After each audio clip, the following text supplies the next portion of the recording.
Hi all, welcome to football arena. ഇന്ന് നടന്ന world കപ്പിന്റെ കലാശ പോരാട്ടത്തിൽ സ്പെയിൻ അർജന്റീനയെ ഇല്ലാതാക്കി കളഞ്ഞു എന്ന് തന്നെ പറയേണ്ടി വരും. അതായത് സമഗ്രാധിപത്യം പുലർത്തിക്കൊണ്ടുള്ള ഒരു വിജയമാണ് അവർ സ്വന്തമാക്കിയിട്ടുള്ളത്.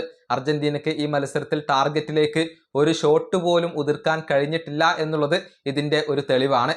ഏതായാലും ഈ മത്സരത്തിൽ അർജന്റീന ഫിസിക്കൽ ഗെയിം കളിക്കും എന്നുള്ളത് ഉറപ്പായിരുന്നു.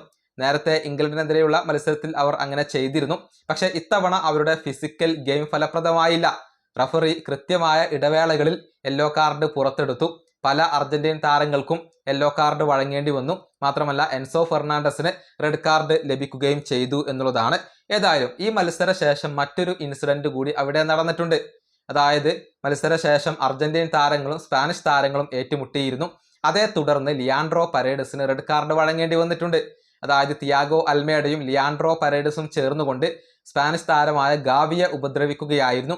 അദ്ദേഹത്തെ വലിച്ചിഴച്ചുകൊണ്ട് താഴേക്ക് വീഴ്ത്തിക്കൊണ്ട് ഉപദ്രവിക്കുന്ന രംഗങ്ങൾ ഇപ്പോൾ പുറത്തേക്ക് വന്നിട്ടുണ്ട്.